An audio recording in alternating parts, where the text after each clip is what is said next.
First of all, we won. We did, mate. 3 points. 3 points. 11 in the league now. 11 points. 10th in the league. People midweek were like, oh, 10 are, we've not even got 10 points, we're not even 10th in the league. Yeah, well, we're 10th and we've got 11 points now, so pipe down.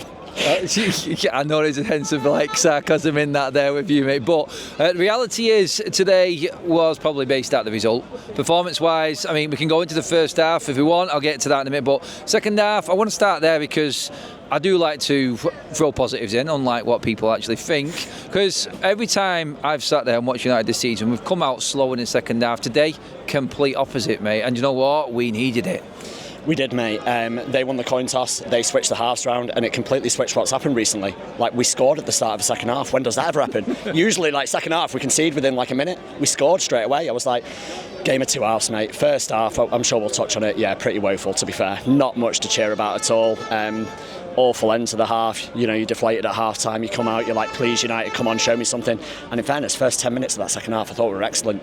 We were bang on it, and then I thought we were decent the whole half, to be honest. And I thought even though it was 2-1 obviously right up until the end, I thought we were comfortable, and I'd never really felt in danger in that game at all second half. Is that down to the quality of opposition? Obviously Brentford didn't have anything up front really, they were toothless. They can see why they haven't picked up a point away from home this season. I think we came up against the right opposition in getting back. I was worried when they scored, but honestly I thought, oh my God, if they get their first points here away from home this season, it's at Old Trafford against Ten Hag's team, you know the writing's going to be on the wall. Thankfully we had that little bit of fight in the second half. Here's one, I said this, do you reckon that sort of issue, the yellow cards, the bit of sort of anger, did they come out with a bit of bite because something had happened? Like, they felt hard done to. I didn't agree with it. I thought it was right that the goal stood for Brentford, but it seemed to spur them on a little bit. They just need that kick up the arse all the time, don't they, to actually get something out of them?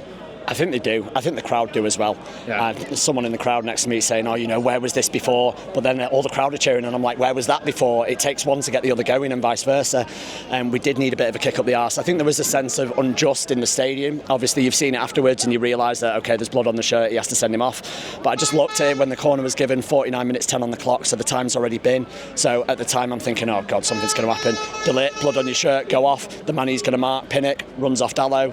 Free header, bam, 1-0, and I'm like, typical, absolutely typical. You go in, you're screaming at half time, you're like, fucking hell, come on. And then maybe the players had the same sense of unjustness that I had, and they came out and, yeah, all guns blazing. And in fairness, our attacking players, you've got to give them credit. I thought Rashford, Garnacho, Højlund all contributed big time in the second half today. That was important, I think, for Ten Hag, because he had been called out for leaving Xerxes out. Ahmad again, no game time. He needed them to turn up today. I thought Højlund took his goal exceptionally well.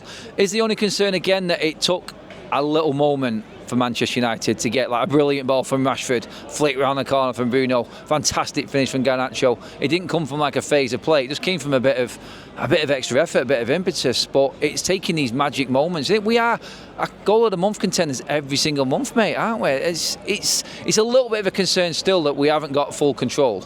Yeah, and we don't really look like carving teams open, do we? I think if, like, first half, I'm sat there and honestly, I was thinking, Man United are so easy to play against at the moment. They're so easy because attacking-wise, you know they're going to lunge in. They're going to go for the ball. Dallow did it today. De Ligt did it over and over again. Martinez did it. They see the ball, they lunge in. So if you play a one-touch around the corner, you're gone. Yeah. You're absolutely gone. So they're so easy to play against, and then they're not quick in transition. Like, obviously, go back to Under Ollie, we're a counter-attack team. People like this, you know, oh, let's go, let's explode. We're trying to play with a little bit more possession now, but it's slower. The crowd get on your back. You know, when Arna's taking too long on the ball, De Ligt is, Martinez is, Dallow is, etc. So, like, I just think there wasn't enough speed in United's play today. I thought tactically we weren't really set up that great. And it did take a few moments of brilliance, but fair play to the lads. Like, incredible ball from Rashford. Incredible finish from Garnacho for the first goal. Fair play to them. Great flick round the corner from Bruno, and great finish from Højlund as well for the second goal. So, yeah, it is moments, but you've still got to take them. There's been a couple of 0-0s and stuff and draws where we've not taken them. So, listen, I'm not going to come on after a 2-1 win and complain. We got the win, we got the goals. Yes, it was moments, but you still got to put the ball in the net, and United did that today.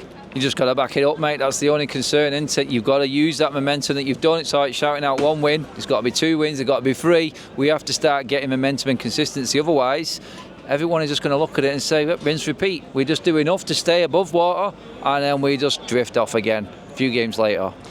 It is, mate, but listen, I think we know where the season is in terms of Man United. I think like that top four idea of top four, or that idea of any challenges is long gone, isn't it? But we were looking down when we were 14th in the league. We're looking below and we're thinking, oh God, what's below us? Like, realistically, when's our next win coming from? So it's like, now I'm thinking, okay, maybe we can start looking up. We're actually in that top half of the table. How long we're there for, I don't know. Because a while ago you were looking at what? Liverpool, Spurs, Porto, Villa. You're looking at the games, you're like, bloody hell, where's our next win coming from? 2 draws now don't look like the worst things in Porto and Villa if you back them up with a win. The Spurs result is obviously still shocking, but we've got to go to West Ham. We've got to win. We've got to beat Leicester in the Cup. We've got to come back here and beat Leicester again. You've got to kick on, especially if you're Eric Ten Hag. You've got to kick on. James, legend, mate. Cheers.